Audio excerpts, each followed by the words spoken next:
And we are Cool. live. I'm not like doing weird, inappropriate shit like picking my nose or something. Yeah, exactly. So this is us going live, and just before I turn on the stream, I said to Yorin, yes, you're on camera as well, by the way. So hence, yes, we are live on YouTube. Welcome, everybody. We are very happy to have you guys here. And we are live. So this is us. Let me just double check.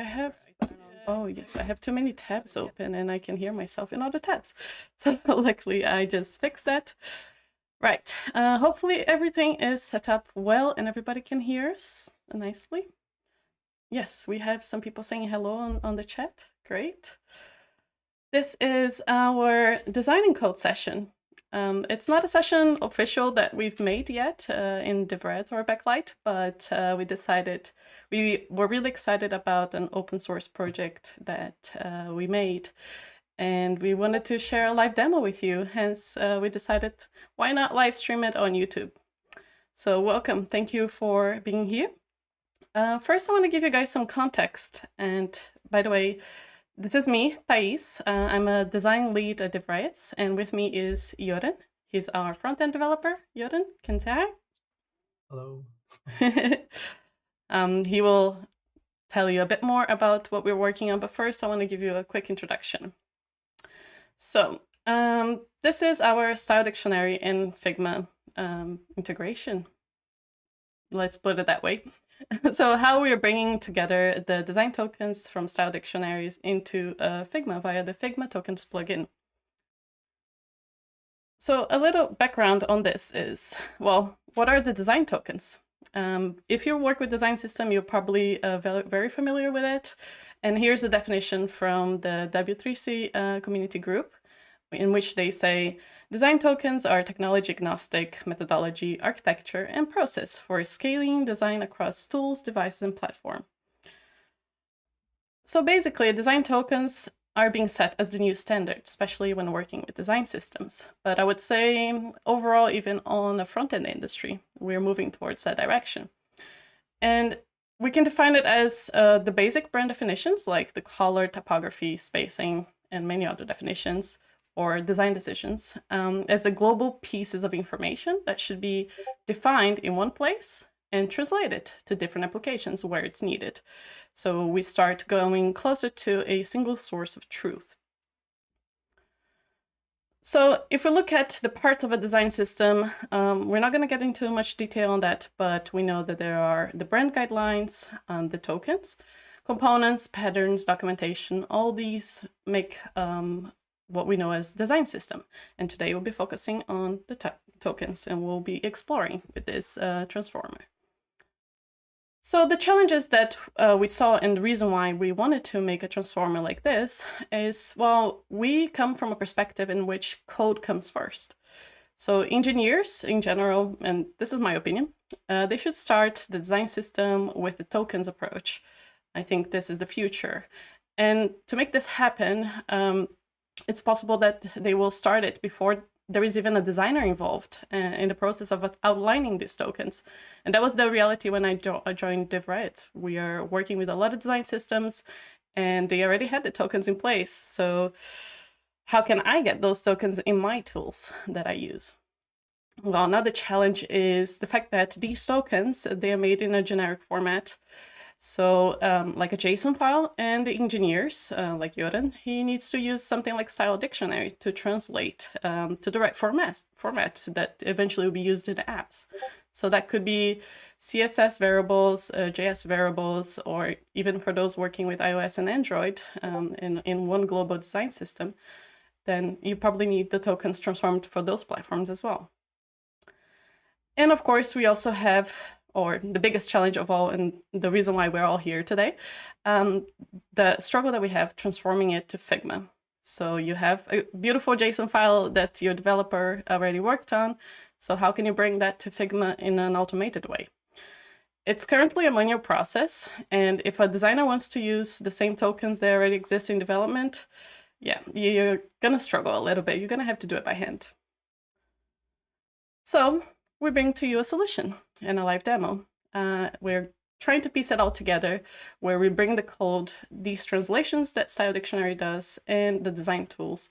And we are using Figma Tokens plugin from Yen 6, and a transformer that Joden worked on. So Joden, I'm going to share your screen now, and you have the floor. Oh. Okay. So let's start with where our design tokens live in the code at the moment. So we have a little design system going in the right. It's called Rev, I think from Revolt or something. Well, and right now we have a bunch of things that are tokenized. So we got colors. I think that's probably the first thing that everyone tokenizes in a design system. We got some typography going. We got some spacers. We got, yeah, these are basically our, and then we got borders. I forgot about borders. So in design tokens, they look roughly like this. So I got a JSON file basically, and I got, it says like top level colors. And then I got a bunch of different colors inside. So for example, I got some accent colors, and I can see them in the documentation here as well. And there's different variants of those accent colors. And I got some background colors and some text colors and some miscellaneous stuff. So these are our color tokens, and it's very similar for typography. We got some, if I open this, we got some family, some weights, some line heights, and we got some sizes. Spacing is pretty one-dimensional. It's just spacers, and there's like, yeah, a bunch of them, a bunch of different sizes. Yep, they are useful though.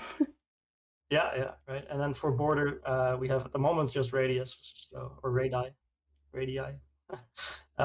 So that's what we got for borders at the moment. And then there's also, so these are kind of like our core tokens, so to speak. They can be used in any component. And then we also got a button component here. And you can see it here, there's like 4 different variants. There's even 2 different sizes as well. And there's an icon button and a disabled button. We try to tokenize as much of that button as well. So this one is actually a little bit more complex than the base tokens because of the different variants. But if I just close a couple of them, you can see here we got the 4 variants. We got them in different sizes. And you can see here that the default primary button has a background. I made it BG, but I could have called it background color as well.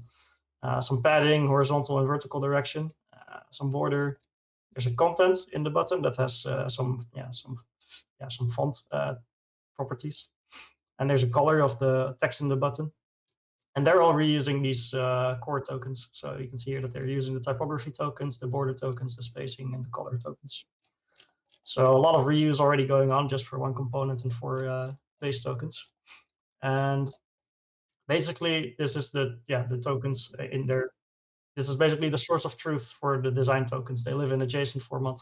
And from there, we try to export it to different formats. So for example, I'm a web developer for the most part. So I want to create this component inside of web.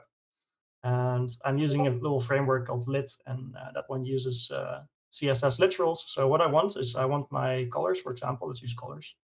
I want them transformed to something that I can use for my implementation of a button, for example. So I have a little output file here, underscore colors.js. I prefix them with underscores to signify that they're outputs, they're auto-generated. And here you can see that these colors that we have here in the tokens over here, that they're actually kind of outputted into JavaScript variables. And they're wrapped inside these CSS literals. That's just the implementation detail that I'm using. But this could be anything. This could be CSS custom properties, could be SAS variables. We have them as well.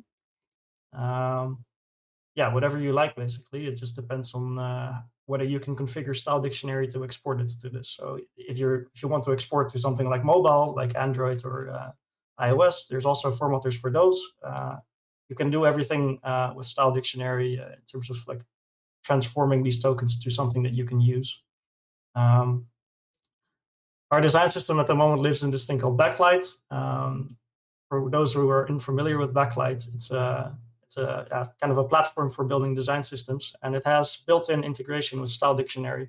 So that's very useful. So whenever I change my tokens here, I can do it actually. Let's change this to a 7 instead of a 6. We'll change it to a 7. We can actually see that in our colors.js, so that's already updated here. So if I change it back to 6 now, Style-Dictionary runs automatically, exports this new. So you can see it's been generated just now, a few seconds ago. and the docs refresh automatically as well. So that's super cool. So this style dictionary integration is integrated in Backlight, but I just want to add as a disclaimer, you can do everything I'm going to talk about today, you can do it outside of Backlight. If you're not using Backlight, it's fine. You can use the same style dictionary tool just locally in your own project, and you can do the same style dictionary to Figma transformation that you could do with Backlight. It's completely agnostic to Backlight, but it's just that my example is in Backlight. So just to show, so I've shown the input and now the output of it. And just to show how that works, we have a little file here. It's called sd.config.js. It's a style dictionary config. And this is, and now it gets a little bit more complicated. So I'll just collapse these for now. So basically what's going on is we have an export default. This configuration file could be a JSON file as well, but we support JavaScript files, and that gives you a bit more flexibility. So I like to use that. You can use ESM format or CommonJS format for those developers that know the difference. You can use both. And here we export a little configuration object. So this is basically the configuration. We have a source. In the source, we just look at, hey, which are our token files. And I actually suffix my token files with .tokens.json. That's a nice way to find them. So the tool finds those files, combines them into a big dictionary object, and then that dictionary object then gets transformed to different platforms. So let's open up the platforms. So as you can see here, we have 3 different platforms. Let's start with just the CSS one. So as you can see here, we have a little CSS output, and we say, we give it some prefix, some build path, and what's important here is the format that we're using. This is a built-in format. It's called CSS variables. So if I go to my tokens/tokens.css, you'll see that it actually transforms the whole dictionary into one big CSS variables file. So I go to tokens, and I go here. I believe it's right here. Yeah. So here you can see we get all of our tokens, all of our core tokens at least. I didn't include the button tokens for this, but we got all of our borders, colors, spacings, and typography as CSS variables. So this is very, this is very nice that Style Dictionary allows you to do that. You can choose this how much you want. Basically the magic that Style Dictionary does for you, right? It can compile all these different tokens that live in separate files even into one big token file that you can use somewhere else. Yeah. And here I added a little filter to only use the base tokens. So these are my base tokens: colors, typography, spacing, and border. That does not include the button because it's a component thing. It's not really base tokens, it's component tokens. So for this format, I've chosen that I only want to put the base tokens in there because it's like a public consumption thing. And for the button tokens, I don't really want my design system consumers to use it directly. They use the button, but not the button tokens. That's the thought process behind that. So that's a little bit of background on the design tokens in this project and Style Dictionary. And now here comes the interesting part. If you want to use those, like let's say all the colors and the borders and all the base tokens and even the button tokens, you want to import them into Figma, you'll have to basically export these tokens to a format that Figma understands. Now here's the thing about Figma. Figma's native support for design tokens is not that great. So what we usually end up using is, let's hide this. So if we go to plugins, and we browse some plugins, and we look at Figma Tokens, we see this plugin over here made by Jan Six. Great plugin, and it allows you to more easily work with design tokens because it allows you to have references between different tokens. There's a bunch of more token types. So for example, Figma only has like color styles and typography styles, and it's pretty limited. This plugin has way more different types. So that's really cool. So we use this plugin a lot. And yeah, what this plugin does, it uses a JSON format to read out token data. And you can synchronize it to a place like GitHub. So that means that if you have your tokens in Figma and you upload them to GitHub, you have some kind of external storage for them. So what we can do actually is if we find out what the JSON format is that this plugin understands, then we can try to export to that JSON format and then import it from GitHub. And then we should be able to reuse the tokens that we have in our Rev design system. Should be able to import them in the Figma Tokens plugin. So yeah, this demo is basically to show the transformer that I wrote for going from Style Dictionary tokens to a JSON format that Figma Tokens plugin understands. So as you can see here on line 2, there's a little import, and it says SD to Figma from, and this is our package, it's called Style-Dictionary to Figma. And it's a little, yeah, it's a transformer basically. So I'll show it. We have this little thing here called a Figma Tokens plugin JSON format. We open it up. And basically what we do here, we take the dictionary object, so that's all of our tokens inside of the dictionary object, and we say convert them with the SD to Figma, with the style dictionary to Figma transformer. And this transforms it to something called parse tokens, and then we stringify that to a JSON file, and that's something that that Figma understands. So this format here is used over here. So we open up this JSON thing, and it says here, please transform the dictionary to tokens/Figma tokens JSON and use the Figma tokens plugin JSON format, which uses this transformer. So I'll show the output file. Let's see, it's inside tokens, and then it's inside Figma tokens.json. And here you can see the output that it gives us. It's like a 2,500 line JSON file that we will import in Figma. So we have two different token sets. We have a global token set and a button token set. I've chosen to separate those. And inside our global, we can see our borders, our colors, our spacing, our typography. And here you can see that all this data has been transformed from the source. So it's, it will actually work in Figma plugins token. So the nice thing about backlight is you have automatic, you can synchronize this to a GitHub repository, and it's already on a GitHub repository actually. So that makes it kind of easy for us. So if we go into we open up a new file, I have this untitled Figma file here. I have the plugin installed. So I open up the plugin, Figma tokens. And let's go to, you can click on this, I cannot make this bigger sadly. You can click on this sync button in the Figma tokens plugin and click on GitHub or some other place if you like. And because we know that our tokens, they are on GitHub, it's already pushed there. I can just add credentials, and here you can see it's already there. Ref tokens, it's already the right repository. It has the credentials already. So I just click on apply, and it starts fetching those tokens. It asks, hey, do you want to pull from GitHub? Yeah, I do. And now the magic moment, I click on tokens, and I can see now if I tick this global tokens, I can see all my tokens in here now. So I can see all the spacings, see all the colors. Nice. Actually grouped. I can see the border radius, font families, font weights, line heights even. So I got a lot of stuff in there. It's a lot of tokens. I'm so happy. I don't have to do it by hand. So you've done that in under like 10 minutes. Well, of course, after all the hard work of defining those tokens in code. But the fact is now, I could start our library and with the rev design system with the right tokens without having to manually set them myself, always checking, oh, what's the value again? What's the name of the token in code? I can just import all that. It's really cool. Yeah, and here you can also see that the references work. So I got a button default primary color, and it's pointing to, if I edit, I can edit it here, and I can actually see it's pointing to colors.accent.base, and it finds the reference correctly. So this is the thing that the token transformer does that we built. It's just make sure that it's like Figma tokens plugin compatible. So it also uses all the nice features that the Figma tokens plugin has. Yeah, there's one important thing to note. Figma tokens plugin has a concept called token sets. It's these two buttons over here, these two checks.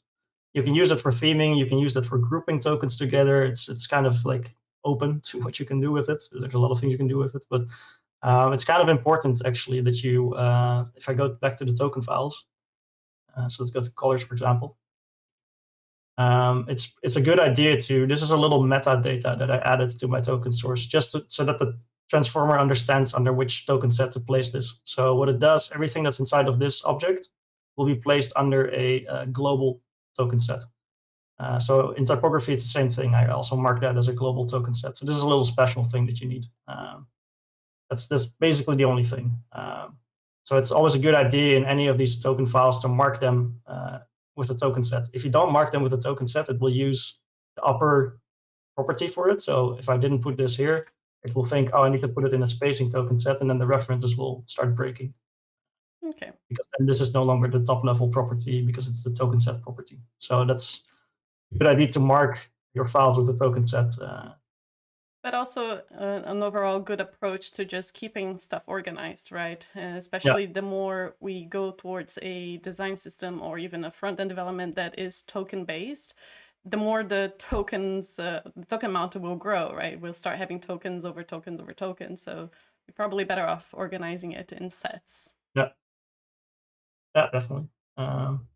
So let's actually check out where it's published.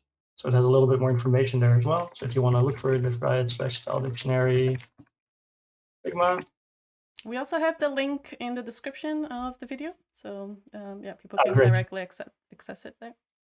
Yeah, so here you also see what features it, so what the transformer actually does. So it allows marking a category as a custom token set, so that will appear in a separate token set in Figma. So this one is the most important one to know about, because it's it needs some action from you. The other ones just should work automatically without having to think about it. And here you can also see that you can use it anywhere, basically. So just to, and yeah, we can now show that, for example, if I want to make like a little button, let's do that for a second. Um, so what you can do in Figma is, or in this Figma Tokens plugin, you can go from this Figma Tokens to create styles. Now you can see that they're all in there, the color styles, for example.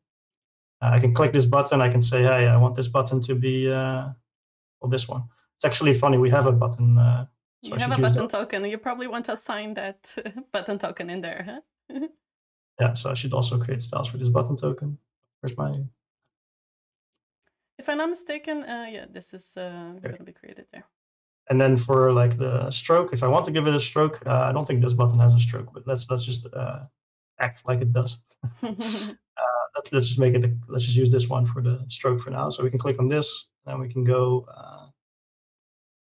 Let's see. It's like primary. If I look for primary, I'll probably find it. Yeah. Primary content. There we go. And I have a stroke.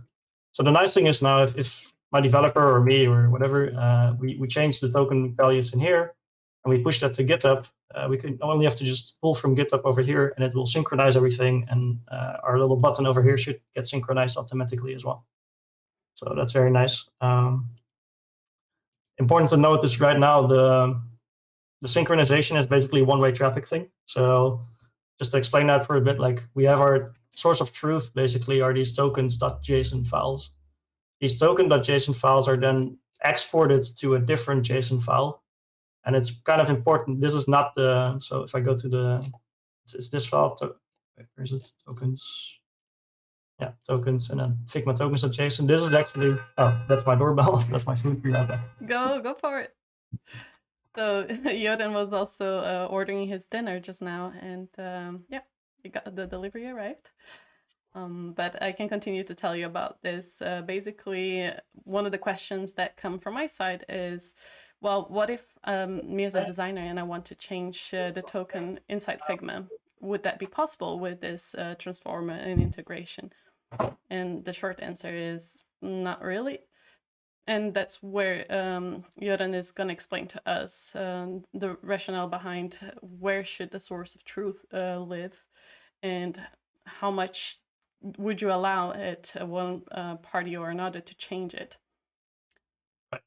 So I'm back. It's the joys of remote work. These things can happen as well. So yeah, so it's important for, I think, any design system that with regards to at least the design tokens, that there's one source of truth. Otherwise you get divergence and it's really hard to synchronize. And I guess most viewers have encountered this problem, that design is diverging from code and the other way around. So having a source of truth for the tokens is very important. So the thing with the Figma Tokens plugin here, from the perspective of this plugin, the source of truth is this exported JSON file, but that's not really the source of truth. So this is why synchronization only works one way right now. So if I change my, and this is the real source of truth, the borders.tokens.json, for example, if I change the value here, this change automatically gets exported to this file over here. And this one gets pushed to GitHub, and then Figma Tokens pulls it. What you cannot do is the other way around. So I change the value of, let's say I go in here and I go to colors and I change the primary color.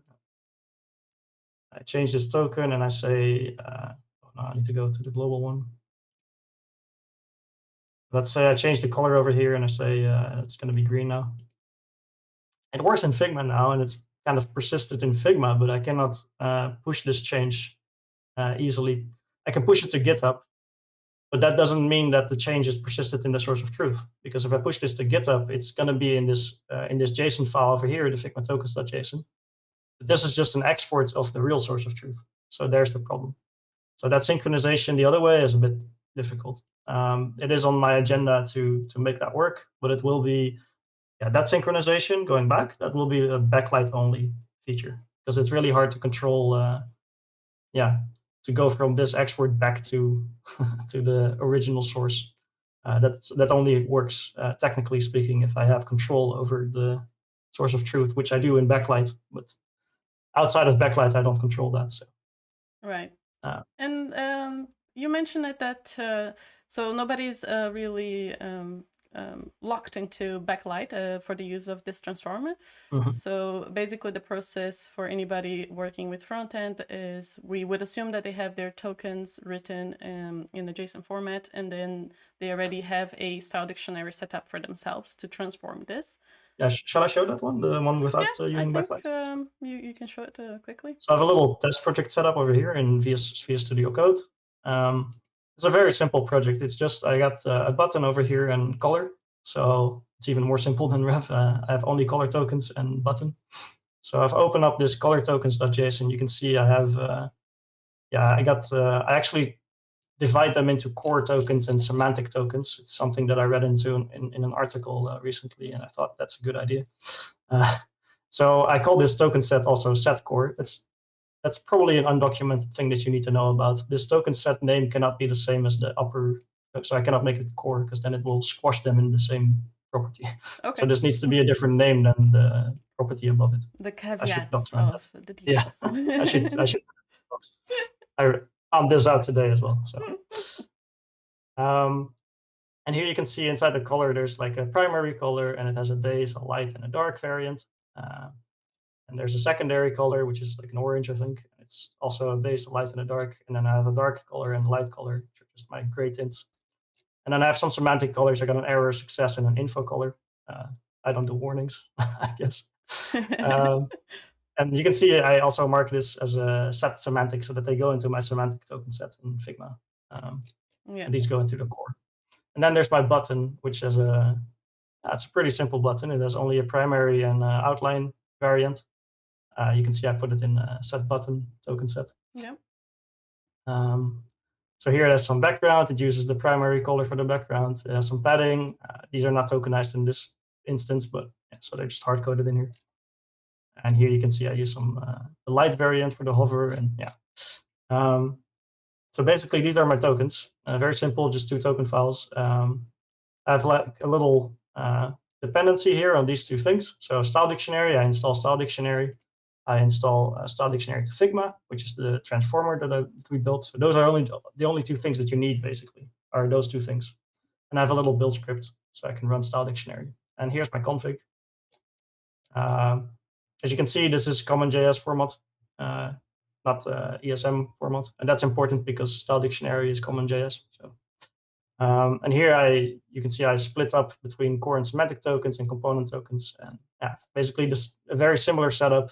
A little filter utility over here, utility that generates the files so that they go next to the source files. And then here I got some platforms. So I want them as CSS variables. I want them as SAS variables, as JavaScript variables. And also the important one, of course, for today, the Figma Tokens plugin JSON. So I go now, I open my terminal, and I do npm run build. It should find, let's see, check the source. Yeah, it should find everything .tokens.json. So it should find those 2 token files, build a dictionary with it, and then exports to these 4 platforms. So let's see if it actually works. I run it. Yeah, so it worked. Nice. So you can see here it created these 2, these and these. For the button, I decided I only want the button in the CSS one, and for the color, I want them in all 4 formats. Yep. Actually, the button also goes into this one. And if we had any mobile developers, you could also include in this Style-Dictionary format there some configuration. Okay. So here you can see these are my button tokens as CSS custom properties. Nice. Here's my color tokens as CSS custom properties. I also has them as JavaScript variables, because I figured why not, just to show it. Source variables, yeah, sky's the limit. And of course, the important one is this little thingy over here. This is our Figma Tokens JSON. You can see the different token sets. If I open up the core, you can see that our colors are going into here. If I open up the button, you can see that here you can see that the value points to the core color primary. And now, if I push this to GitHub, it should also work. So let's do that for a second. Changes, press commits. So let's just, I already connected this little project to GitHub for your information. Yeah. It's not that interesting to show that part. Yeah, we're If I push skipping this, a couple of the more, yeah, slow so now it's tasks, right? now if I go to my Figma tokens, I go to sync. I actually have it already added as credentials over here. Let's go bookmark slash. So this is the repo. Yeah, branch main. That's correct. Click apply. And then it asks, do you want to pull from GitHub? I'm like, yeah, I do. And then if I click on tokens, I can see now I got my semantic colors in this set over here. Nice. Inside my core, I got my primary, secondary, dark, and light tokens. In the button, I got the width. Yeah. The color of the button. So these are the colors of the button that I use, or that I plan to use. Didn't make the button yet, but and that's pretty much the live demo. Nice. And also in here, you're showing to us an approach to design tokens that go beyond just defining the basic colors, right? You're defining the button tokens. And I think that's a very interesting approach. I think in the end, if you're working with a design system that in the future you might want to modify the buttons without having to go deep in the code, you would then guarantee that the entire button is built in tokens, and then you can just target those tokens and transform the tokens into the needed platforms and extensions, and you would get the result, right? So much easier to make modifications in the future. Yeah, I'm definitely a fan of not just tokenizing your core design decisions, but also tokenizing your components. I'm a big fan of it. So I can show actually in Rev, we have this button. So this button is actually really tokenized. And if I go to the styles.css for this button, you can really see that almost all of the CSS that I wrote here for these buttons, and this is all the CSS that these buttons are using, like 80%, 90% of it are all using tokens. So these little things are all tokenized. The only things that I don't tokenize are platform-specific things that are not really a design decision. For example, a transparent background or solid, saying that the border must be solid. That might not really be a design decision, so I don't put it in a token.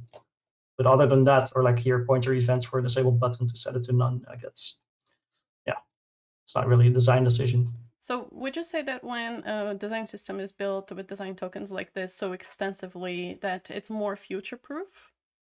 Yeah, so if the designer wants to change, let's say, the primary color of the whole design system, the background color of this button over here will automatically change without needing any engineer in the middle. Like I'll just, yeah. So for example, I can show that actually, like, let's say that Rev decides to use a different shade. We go into the core colors, because that's where that is defined. Make this green, for example. Yeah, we save it. If we open up our button now, it should be green. Yeah, there we go. Oh, the hover is still yellow, but. Well, the hover is a different tone of yellow anyway. Yeah. Nice. So, well, I forgot to mention in the beginning of our stream that if anybody has any questions, you can post in the chat straight away. We can also try to cover them, but we didn't plan to have this live demo too extensively anyway. We just wanted to, we were so excited about what we worked on, and we wanted to share with you how far we got with bringing code and design closer together. And yeah, this is it. I think it's really cool stuff. Yeah. Let me know if there's any questions. Cool. So, well, Jordan, you spent some time making this nice transformer for everybody. Thank you very much for it.